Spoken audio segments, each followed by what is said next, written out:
بسم اللہ الرحمن الرحیم نحمده ونصلي ونسلم على رسوله الكريم اما بعد فاعوذ بالله من الشیطان الرجیم بسم اللہ الرحمن الرحیم والذاریات ذروا فالحاملات وقرا فالجاریات یسرا فالمقسمات امرا انما توعدون لصادق وان الدین لواقع۔ معزز خواتین و حضرات، دورہ قرآن کریم اور 27واں پارہ اور 27ویں پارہ کا جو آغاز ہے وہ تو سورہ ذاریات کے دوسرے رکوع کے ساتھ ہوتا ہے، لیکن ہم نے یہ سوچا کہ بہتر ہوگا کہ سورہ ذاریات کے آغاز میں ساتھ ہی جو 26ویں پارے کے آخر میں ہے اس پارے کا آغاز کریں۔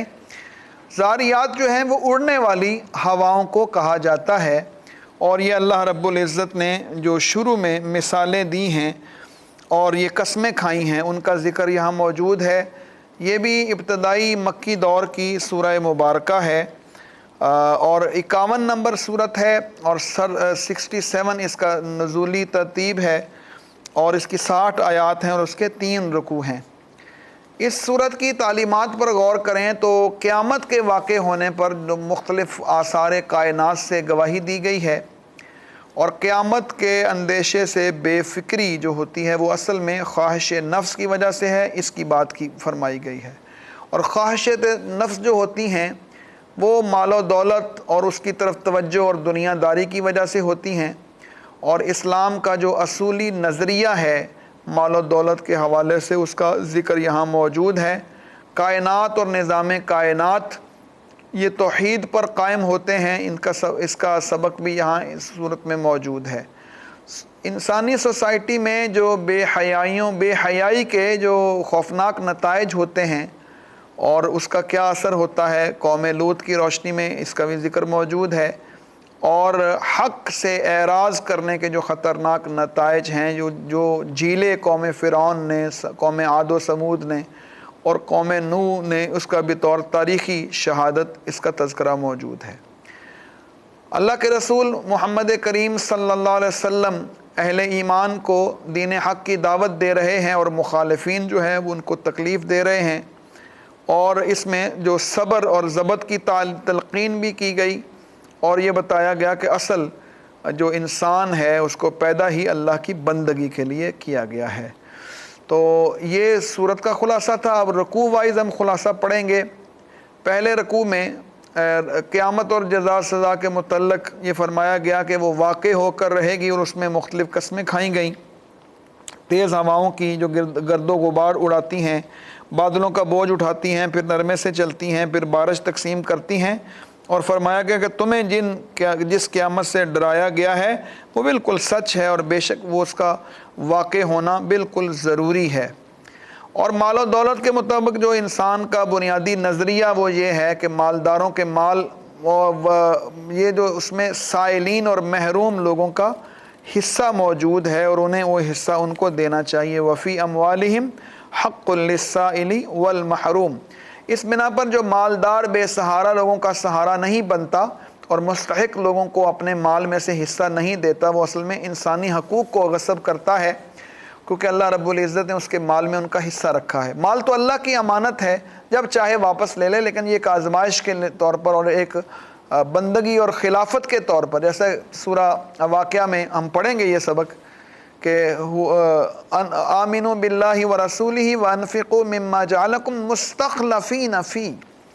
تو ساتھ ہی کائنات اور نظام کائنات کے ذریعے توحید کا سبق دیا گیا ہے، اور جو اس کا دوسرا رکوع ہے اس میں ان فرشتوں کی جماعت کا ذکر ہے جو حضرت سیدنا ابراہیم علیہ السلام کے پاس آئی تھی، اور اس کا ذکر ہم نے سورۃ الحجر میں بھی پڑھا، اور اسی طرح سورہ ہود میں بھی اس جماعت کا ذکر پڑھا تھا۔ اور اس میں جو آ کر سارا ہوا، حضرت سیدنا ابراہیم علیہ السلام نے انہیں مہمان سمجھا تھا اور ان کے سامنے کھانے پینے کا سامان پیش کیا، لیکن وہ چونکہ فرشتے تھے انہوں نے کھایا پیا کچھ نہیں، اور انہوں نے بشارت دی حضرت ابراہیم علیہ السلام کو اولاد کی، بلکہ پوتے کی بھی۔ یہ من ورائی اسحاق یعقوب، یہ ہم نے سورۃ الہود میں پڑھا تھا۔ اور اس کے بعد یہ فرمایا گیا کہ اللہ رب العزت پیدا کرنے والی ذات ہے، وہ جیسا چاہے پیدا کر سکتا ہے، اس کے ہاں یہ کیا مسئلہ ہے کہ کوئی بوڑھا ہے یا کوئی بانجھ ہے، وہ اللہ جب پیدا کرنے کے آتا ہے تو سب کو دے سکتا ہے۔ اللہ سے خیر مانگنا چاہیے۔ اور اس کے بعد ہی یہ 27واں پارہ کا شروع ہوتا ہے، اور اس میں یہ بتایا گیا ہے کہ یہی واقعہ آگے ابھی چلے گا کہ انہوں نے جب سیدنا ابراہیم علیہ السلام نے پوچھا کہ آپ حضرات کیوں آئے ہیں، تو انہوں نے فرمایا کہ قوم لوط پر عذاب کا حکم ہو چکا ہے، اور ہم وہ عذاب اللہ کے حکم سے ان کو ہلاک کرنے کے لیے آئے ہیں۔ اور پھر حضرت موسیٰ علیہ السلام کا ذکر ہوا، فرعون کا ذکر، اس کی ہلاکت، قوم عاد، قوم سمود، قوم نوح، ان سب لوگوں کا ذکر کر کے اللہ نے فرمایا کہ دیکھ لو کہ یہ سارے عذاب اگر اللہ کی نافرمانی کے راستے پر نہ چلتے، سرکشی نہ کرتے، تو یہ عذاب ان کے اوپر نہ آتے۔ اور جب عذاب آتے ہیں تو ان کا مقابلہ کرنے کی طاقت ان کے اندر کبھی بھی ممکن نہیں ہوتی، اللہ جیسے چاہتے ہیں ویسا ہی ہوتا ہے۔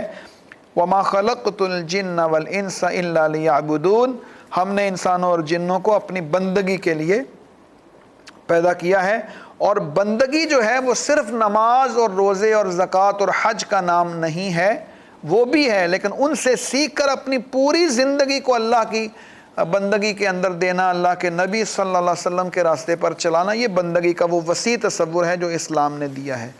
سورہ طور ہے، اور اس کا جو آغاز ہی وَالطُّور کے لفظ کے ساتھ ہو رہا ہے۔ 49 آیات ہیں، 2 رکوع ہیں، یہ بھی مکے میں نازل ہوئی۔ 52 نمبر یہ ترتیب کے اعتبار سے، اور اس کا جو 76 نمبر ہے وہ اپنے نزول کے اعتبار سے ہے۔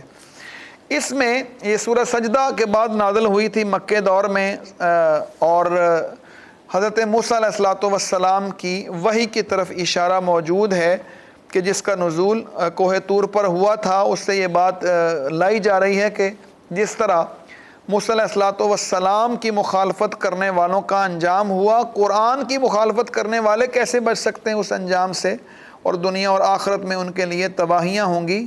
اور مزید دلائل ہیں قیامت پر، اور متقین کو یہ فرمایا جا رہا ہے کہ ان کے لیے بڑی بشارت ہے، اور جتنے شکوک و شبہات یہ پھیلا رہے ہیں اس کی کوئی حقیقت نہیں ہے۔ اللہ کی بندگی اختیار کرو، رات کو بھی اور دن میں بھی، اور اللہ کی بندگی اختیار کرنے والے لوگ ہی اصل میں اہل ایمان ہوا کرتے ہیں۔ اس کے بعد ہم نے سورت کا خلاصہ پڑھ لیا، جو رکوع کا خلاصہ ہے جیسے کہ بیان ہو گیا کہ آسمان دنیا، آسمان، دریا، خانہ کعبہ کو بطور گواہ لایا گیا ہے کہ کفار پر عذاب آئے گا، ٹلنے والا نہیں ہے، اور اس کے بعد کیا حالت ہوگی ان کی، اور متقین کی بشارت، اور ہر شخص اپنے عمل سے وابستہ ہے، اور اس کا نتیجہ بھگت کے رہے گا۔ اہل ایمان اپنے ایمان ہی کی وجہ سے کامیاب و کامران ہوں گے۔ اور اس کے بعد جو ہے وہ دوسرا رکوع ہے، اور دوسرے رکوع میں یہ فرمایا گیا ہے کہ آپ تسلی رکھیں محمد کریم صلی اللہ علیہ وآلہ وسلم۔ اور یہ آپ کو جو طرح طرح کی باتیں کرتے ہیں، کوئی دیوانہ کہتا ہے اور کوئی اور بات کہتا ہے، یہ سب ان کی منہ کی باتیں ہیں، یہ سب فضول باتیں ہیں، یہ جو مرضی کہتے رہیں، انشاءاللہ آپ کا پیغام پھیلنے والا ہے، اور دنیا میں ڈنکا بجنے والا ہے آپ کے پیغام کا۔ اور آپ اندازہ لگائیے آج محمد کریم صلی اللہ علیہ وسلم کا پیغام کا ڈنکا پوری دنیا میں بج رہا ہے، اور ہر نئے دن کے سورج کے ساتھ اللہ کے نبی محمد کریم صلی اللہ علیہ وسلم اور ان کا پیغام دنیا میں بہت آگے کی طرف جا رہا ہے۔ اور یہ فرمایا گیا ہے کہ مسلمانوں کو حکم دیا گیا ہے کہ اللہ کی بندگی کریں، اور خصوصیت کے ساتھ رات کو اور شب کے پہر بھی اللہ کے حضور خدمت، اللہ کی خدمت میں، اللہ کے حضور میں پیش ہوا کریں۔ اس کے بعد سورہ نجم ہے، اور سورہ نجم جو ہے وہ اس کا پہلا ہی نام موجود ہے، وہی علامتی طور پر اس کو فرما دیا گیا والنجمی، گواہ کے طور پر تاروں کا ذکر ہے، اذا ہوا، جب وہ غائب ہو جاتے ہیں، جب وہ غروب ہو جاتے ہیں۔ اور یہ بھی مکہ میں نازل ہوئی ہے، سورت 23 نمبر نزول کے اعتبار سے، اور 53 نمبر اس کا ترتیب کے اعتبار سے نمبر ہے۔ 62 آیات ہیں، چھوٹی چھوٹی آیات ہیں، 3 رکوع ہیں، اور معراج کے بعد یہ سورہ مبارکہ نازل ہوئی، اور اس میں محمد کریم صلی اللہ علیہ وسلم کی صداقت کا اعلان ہے، حضور علیہ السلام کے بالکل جو خطا اور لغزش سے منزہ ہونے کا اعلان ہے، حضور علیہ السلام کے جو معراج میں مشاہدات ہوئے ان کا ذکر ہے، اور کفار و مشرکین کے جو باطل عقیدے ہیں ان کی تردید کی گئی ہے۔ اور یہ فرمایا گیا ہے کہ یہی وہ اصول ہیں جن کے مطابق پچھلے انبیاء اور رسل نے بھی اپنی قوموں کو اللہ کی دعوت دی تھی اور یہی تعلیمات ان کو سکھائی تھیں۔ اور یہ فرمایا گیا ہے کہ اللہ رب العزت نے جس طرح پہلی قوموں کو جھٹلانے پر عذاب دیا ہے، آج بھی لوگ اسی کے راستے کی طرف چلنا چاہتے ہیں تو ظاہر انجام تو ان کو جھیلنا پڑے گا۔ اللہ کے راستے میں خرچ کرنے کی ترغیب بھی یہاں موجود ہے، اور انفاق کے بارے میں فرمایا خوش دلی سے کیا کرو، اپنے اوپر جبر کرتے ہوئے اور بوجھ سے انفاق نہیں کرنا چاہیے۔ اللہ کا علم غیر محدود ہے، اور آخرت کے جو مفاسد ہیں اور یہ جو گمراہیوں کے نتائج ہیں ان کا ذکر یہاں موجود ہے، اس سے بچنے کی کوشش کرنی چاہیے۔ پہلا رکوع کا جو خلاصہ ہے اس میں یہ فرمایا گیا ہے کہ حضور علیہ الصلوۃ والسلام سچے راستے پر ہیں، اور جس طرح ہر ستارہ اپنی مقرر کردہ راستے پر چلتا ہے، اور بتایا گیا ہے کہ رسول اکرم صلی اللہ علیہ وسلم جو فرماتے ہیں وہ اللہ کی طرف سے ہوتا ہے۔ وَمَا يَنطِقُ عَنِ الْهَوَىٰ إِنْ هُوَ إِلَّا وَحْيٌ يُوحَىٰ، یہ جو مشہور ترین الفاظ ہیں یہ آیت نمبر 3 اور 4 کے اندر موجود ہیں۔ اس کے بعد شب معراج میں حضور علیہ الصلوۃ والسلام نے جو فرشتوں کو دیکھا اور خدا کی سلطنت کی بے شمار نشانیاں اپنی آنکھوں سے دیکھی اور سدرۃ المنتہا کی سیر کی، اور یہ جو سارے جو حقائق تھے ان کا مشاہدہ اس کا ذکر یہاں موجود ہے۔ اور یہ فرمایا جا رہا ہے کہ یہ جو لوگوں نے عجیب و غریب قسم کے معبود بنا رکھے ہیں یہ سب دھوکہ اور فراڈ ہے۔ اللہ کی طرف سے آنے والی ہدایت کے بعد ان کی طرف رجوع کرنا یہ بہت بڑی زیادتی ہے۔ اس کے بعد جو اگلا رکوع ہے، دوسرا رکوع اس سورت کا اور چھٹا رکوع اس پارے کا، اس میں یہ فرمایا گیا ہے کہ کفار و مشرکین کے جو باطل عقیدے ہیں ان کی کوئی حقیقت نہیں ہے۔ یہ بت جن کو پکارتے ہیں بالکل بے بس ہیں، اور ان پر جو بھروسہ کرنے والے لوگ ہیں وہ تباہ و برباد ہوں گے، اور یہ مدد کے لیے کبھی بھی نہیں آئیں گے، اور اللہ کی قدرت جو ہے وہی اصل میں ہمیشہ رہنے والی ہے۔ اور یہ فرمایا گیا ہے کہ متقین وہ لوگ ہیں جو برائیوں کے اور فحاشی کے کاموں کے بالکل قریب نہیں جاتے، اور اگر کہیں ان سے بھول چوک ہو جائے تو وہ غفور الرحیم رب سے معافی طلب کرتے ہیں۔ ان ربک واسع المغفرہ هو اعلم بکم اذ انشأکم من الارض واذ انتم اجنۃ فی بطون امہاتکم فلا تزکوا انفسکم هو اعلم بمن اتقى۔ اللہ تمہاری سب حالتوں کو جانتا ہے، جب تم پیدا ہوئے تھے تم کس کیفیت میں تھے، لہذا تم اپنے آپ کو زیادہ مقدس نہ سمجھا کرو، وہی تمہاری پرہیزگاری کو اچھی طرح جانتا ہے۔ اس کے بعد جو اگلا رکوع ہے اس میں یہ فرمایا گیا ہے کہ وہ شخص مذمت کے قابل ہے جو اللہ کی راہ میں خرچ نہیں کرتا، اور کرتا بھی ہے تو تھوڑا بہت کر کے پھر اپنا ہاتھ کھینچ لیتا ہے۔ اور حضرت موسیٰ علیہ الصلوۃ والسلام اور حضرت ابراہیم علیہ الصلوۃ والسلام پر جو کتابیں نازل ہوئیں ان میں بھی یہی تعلیم تھی، اور فرمایا گیا ہے کہ وَلَا تَزِرُ وَازِرَةٌ وِزْرَ أُخْرَىٰ، کوئی دوسرے کا بوجھ نہیں اٹھائے گا۔ وَأَن لَيْسَ لِلْإِنسَانِ إِلَّا مَا سَعَىٰ، انسان جو اپنی کوشش کرتا ہے اس کا وہ ظاہر عمل کا جواب اس کو نظر آ جائے گا۔ سب کو اللہ کے حضور حاضر ہونا ہے، وہی زندگی اور موت دینے والا ہے، اور اللہ نے ہی انسانوں کے جوڑے بنائے، اور وہی نطفے سے گوشت پوش کا انسان پیدا کرنے والا ہے، اور وہی موت کے بعد دوبارہ زندہ کرے گا۔ اس کے بعد قوم نوح اور قوم عاد کا پھر ذکر ہے، اور ان قوموں نے خدا کے سرکشی کی تو کیسا انجام ہوا۔ وَثَمُودَ فَمَا أَبْقَىٰ وَقَوْمَ نُوحٍ مِّن قَبْلُ إِنَّهُمْ كَانُوا هُمْ أَظْلَمَ وَأَطْغَىٰ وَالْمُؤْتَفِكَةَ أَهْوَىٰ فَغَشَّاهَا مَا غَشَّىٰ فَبِأَيِّ آلَاءِ رَبِّكَ تَتَمَارَىٰ، کافر انسان تو اپنے رب کی کون کون سی نشانیوں کو جھٹلائے گا۔ تو یہی تذکرہ کرتے ہوئے سورۃ جو نجم ہے اس کے مضامین مکمل ہوتے ہیں، اور یہ فرمایا جا رہا ہے کہ وَتَضْحَكُونَ وَلَا تَبْكُونَ وَأَنْتُمْ سَامِدُونَ، تمہیں کیا ہو گیا ہے کہ تم اللہ کے قرآن کی بات پر تعجب کرتے ہو اور اس پر غور نہیں کرتے ہو اور اس کی طرف توجہ نہیں کرتے ہو، غافل ہو گئے ہو، تو یاد رکھو اللہ کے حضور جھک جاؤ تو اسی میں تمہاری کامیابی ہے۔ اس کے بعد سورۃ القمر، اس کی جو پہلی آیت ہے اقتربت الساعۃ وانشق القمر، اس سے یہ نام اس سورت کا رکھا گیا۔ قیامت کا ذکر ہے اس میں، 55 آیات ہیں، 3 رکوع ہیں، مکی صورت ہے، 37 نمبر پہ اوپر نازل ہوئی، اور 54 نمبر ترتیب کے اعتبار سے یہ موجود ہے۔ اس کے جو مضامین ہیں، رسول اکرم صلی اللہ علیہ وسلم کی تکذیب کرنے والے منکرین قرآن، کسی بڑے واضح معجزے کا مطالبہ کرتے تھے، اور شق القمر کا معجزہ دیکھنے کے بعد چاہیے تھا ایمان لے آتے، لیکن کہنے لگے جادو ہے، نظر بندی کا کھیل ہے۔ اور اس واقعے کی طرف اشارہ کرتے ہوئے منکرین کے رویے کی مذمت کی گئی ہے کہ یہ معجزہ وغیرہ کا مطالبہ تو ان کا حیلہ تھا اور ان کی ہٹ درمی تھی، اور دیکھ لیا کہ جو دل میں ایمان نہ ہو تو معجزے سے بھی کوئی فرق نہیں پڑتا، اور اللہ رب العزت ایمان والوں کو ایمان نصیب کرتا ہے۔ اور قرآن کوئی چھوٹا موٹا معجزہ نہیں ہے، اس کی موجودگی میں کسی مزید معجزے کی ڈیمانڈ جو ہے وہ کرنی نہیں چاہیے، اور یہ نصیحت حاصل کرنے کے لیے بہت آسان اور مجرب نسخہ ہے۔ اور ان معجزات کو دیکھنے کے باوجود بھی پہلے لوگ بھی ایمان نہیں لائے، انہوں نے بھی ایمان نہیں لایا تو ان کو بھی عذاب ہوا، ان کو بھی عذاب ہوگا۔ حضرت صالح علیہ السلام کی اونٹنی ایک زبردست معجزہ تھی، وہ قوم سمود اس پر بھی ایمان نہیں لائی۔ اسی طرح سیدنا موسیٰ علیہ السلام کو ید بیضا اور عصا کے معجزات عطا ہوئے، فرعون نے پھر بھی ماننے سے انکار کیا۔ اسی طرح قوم لوط کی باتیں اور تاریخی شہادتیں ہوئیں، اور یہ سارے عبرت لینا چاہیے تھا۔ اور کفار و مشرکین کو قیامت اور ہولناک سزاؤں سے ڈرایا گیا ہے، اور پشین گوئی یہ ہے کہ کفار و مشرکین کا جتھا جو ہے وہ بالآخر تباہ و برباد ہو کر رہے گا۔ رکوع وائز خلاصہ دیکھتے ہیں کہ پہلا رکوع میں فرمایا گیا ہے کہ قیامت کے قریب آ جانے اور چاند کے پھٹ جانے کے ذکر کے بعد فرمایا جا رہا ہے کہ یہ منہ پھیر لیتے ہیں، قرآن کو جادو کہتے ہیں، اور خواہشات نفس کے اندر اتنے گم ہو چکے ہیں کہ حق بات کو سننے کے لیے تیار نہیں، رسولوں کی تکذیب کر رہے ہیں، پہلی قوموں سے سبق لینے کے لیے تیار نہیں ہیں۔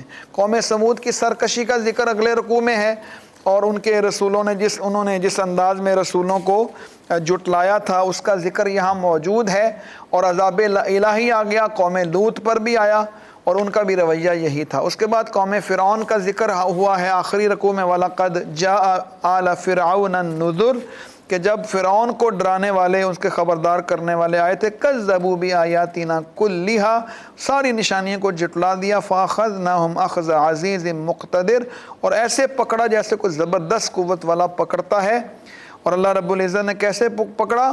اکفارکم خیر من اولئکم ام لکم براءۃ فی الزبر، اے قریش مکہ، کیا تمہارے کفار پہلے کافروں سے بہتر ہیں، یا تمہارے لیے آسمانی کتابوں سے کوئی معافی لکھی ہوئی آ گئی ہے؟ ام لکم براءۃ فی الزبر، کیا انہیں یہ دعویٰ ہے کہ ہم بہت بڑی جماعت ہیں؟ سیہزم الجمع ویولون الدبر، ان کی جماعت شکست کھائے گی اور وہ پیٹ پھینک کر بھاگیں گے۔ بل الساعۃ موعدہم والساعۃ ادھیٰ وامر، اصل ان سے مقابلہ ہے، اصل مقابلہ قیامت کے دن ہوگا، اور قیامت کا دن جو ہے وہ بڑا کٹھن اور تلخ ہوگا۔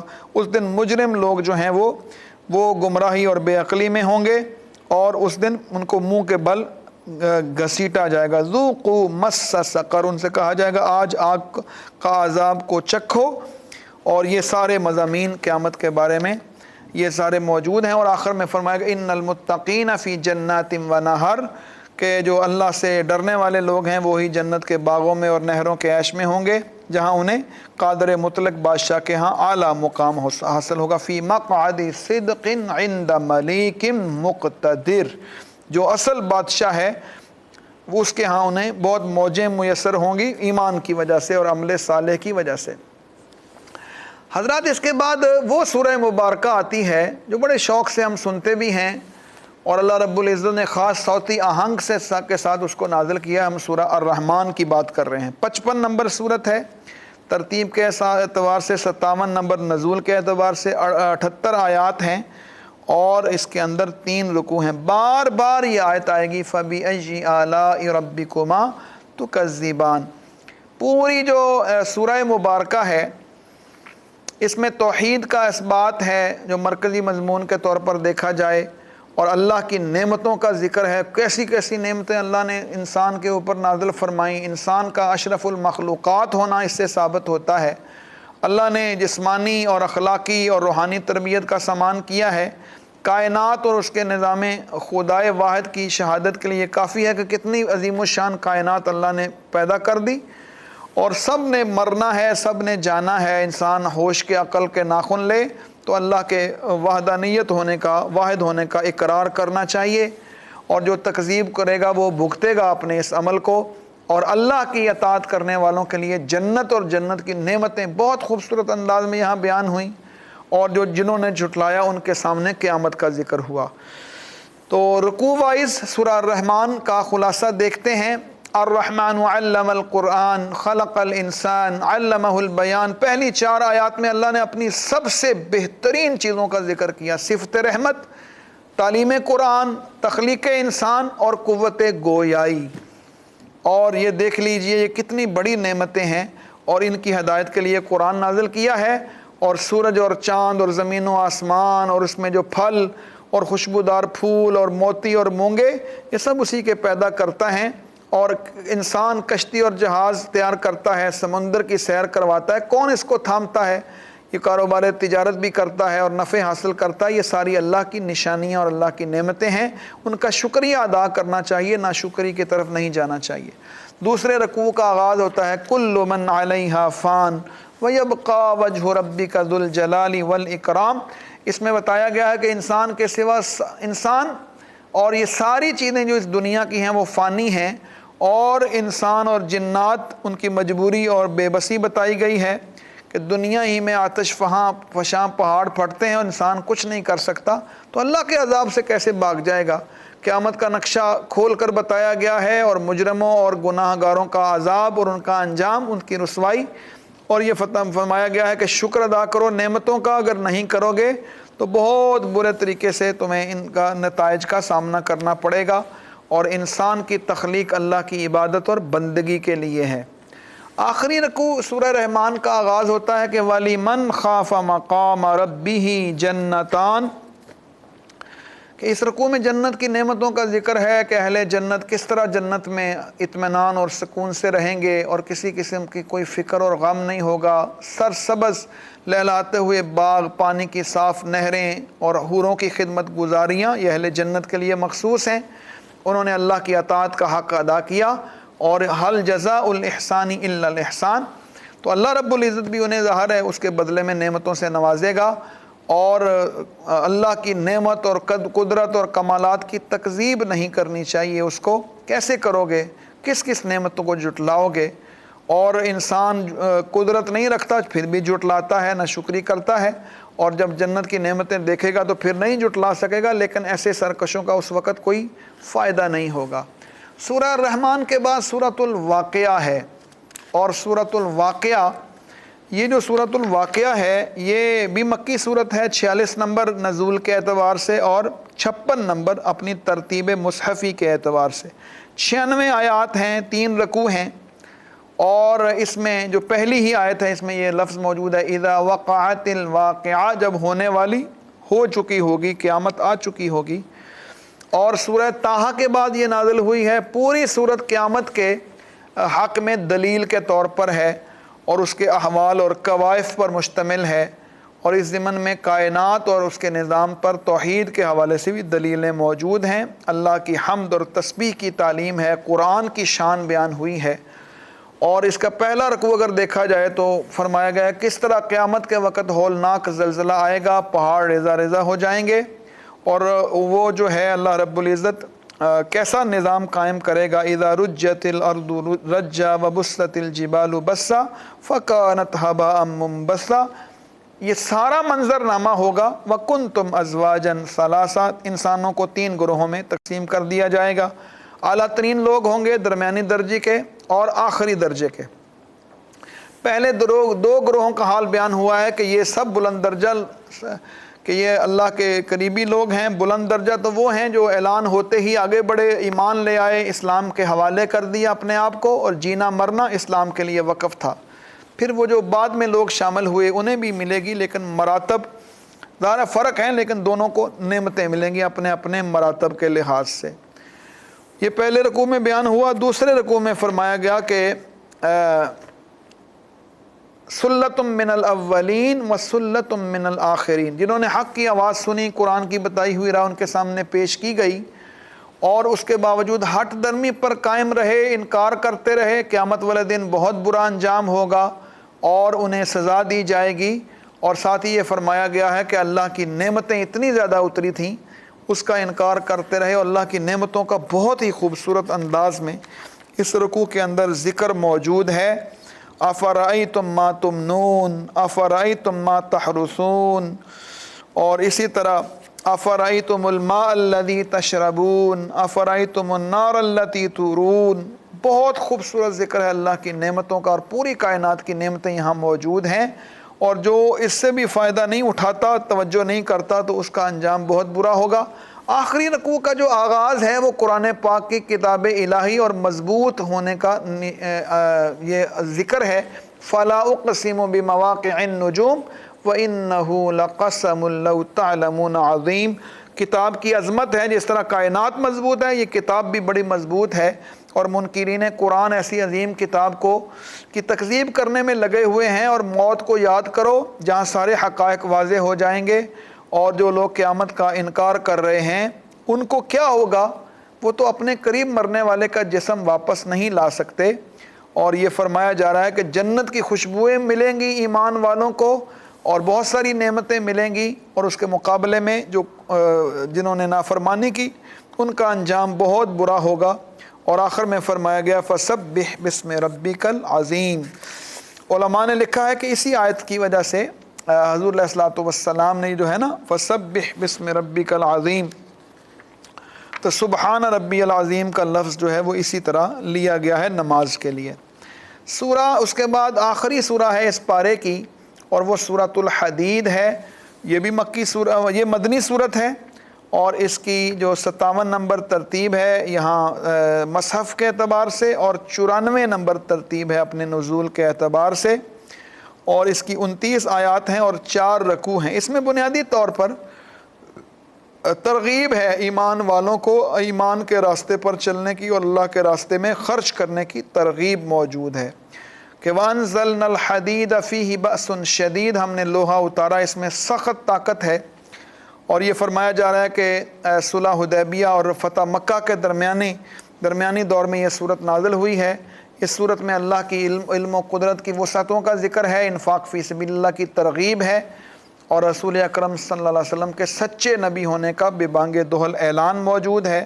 اور فتح مکہ سے قبل اسلام کے لیے جان مال سے خرچ کرنے والے اور جہاد کرنے والے زیادہ فضیلت والے ہیں، بعد والے کم ہیں۔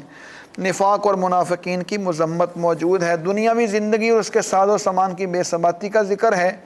اور جب تک دنیا کے اندر انسان ہوتا ہے تو انسان کو چاہیے آخرت کو یاد رکھے، اگر وہ فراموش کرے گا تو اس کے جو مسائل پیدا ہوں گے۔ نیکیوں میں بڑھ چڑھ کر حصہ لینا چاہیے، اور اللہ کی نعمتوں میں ایک نعمت حدید بھی ہے، یعنی لوہا بھی ہے، اس کے ملٹیپل اثرات ہیں۔ اور اس کے بعد انسان کی اخلاقی اور روحانی تربیت کے حوالے سے حضرت عیسیٰ علیہ الصلوۃ والسلام کا بھی ذکر موجود ہے، اور ایمان والوں کو آخرت پر ایمان اور تقوی کا حکم دیا گیا ہے۔ دنیا کی بے ثباتی بھی سمجھائی گئی ہے، اور اسی طرح جو اس کا پہلا رکوع ہے اس میں اللہ کی صفات کا ذکر ہوا کہ وہ عزیز ہے، حکیم ہے، اول و آخر ہے، ظاہر و باطن ہے، خالق ہے، اور اللہ کی قدرتوں اور نظام کی کارسازیوں کا بیان ہے، ایمان لانے اور اللہ کی راہ میں مال خرچ کرنے کا حکم ہے۔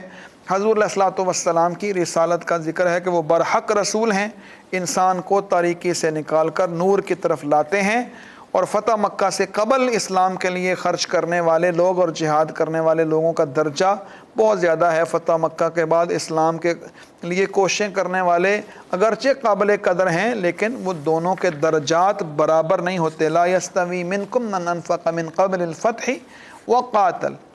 اس کے جو اگلا رکوع ہے 18واں رکوع بنتا ہے اس پارے کا، اس میں اللہ کی راہ میں مال خرچ کرنے والوں کو دگنا اجر دیے جانے کا وعدہ ہے۔ فَيُضَاعِفَهُ لَهُ وَلَهُ أَجْرٌ كَرِيمٌ۔ اور بڑی تعریف ہے صدقہ و خیرات کرنے والے، انہوں نے اپنا مال محبت کے باوجود بھی۔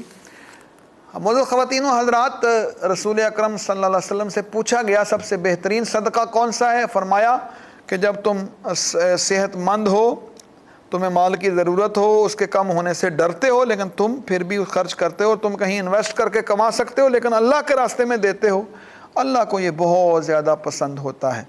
اور جو اس پر یقین نہیں رکھتے ان کا انجام کا ذکر اس رکوع کے اندر موجود ہے۔ اس کا جو اگلا رکوع ہے اس کے اندر یہ فرمایا گیا کہ اعلموا انما الحیات الدنیا لعب و لہو و زینت و تفاخر بینکم و تکاثر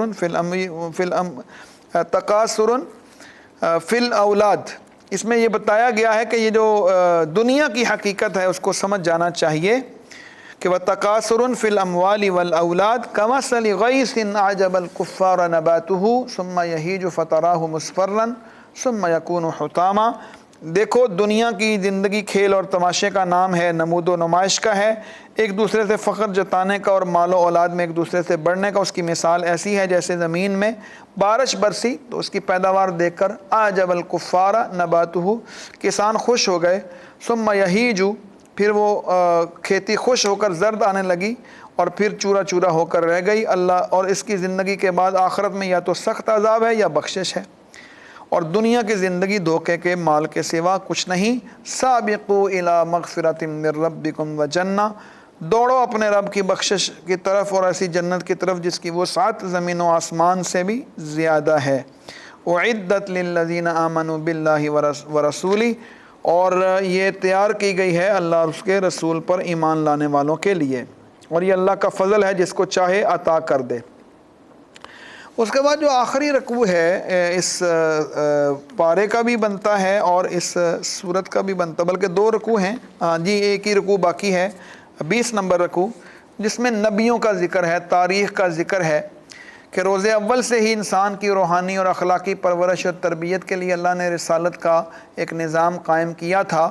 پہلے نبی تشریف لائے، بڑے بڑے نبیوں کا ذکر حضرت سیدنا ابراہیم علیہ الصلوۃ والسلام، حضرت نوح علیہ الصلوۃ والسلام، جن کی ذریت میں نبوت اور رسالت کا سلسلہ چلتا رہا حتیٰ کہ عیسیٰ علیہ السلام تشریف لے آئے، انجیل نازل ہوئی، اور پھر محمد کریم صلی اللہ علیہ وسلم تشریف لائے، قرآن نازل ہوا، اور اللہ اور اس کے رسول پر ایمان اور تقوی حاصل کرنے کا حکم ہوا.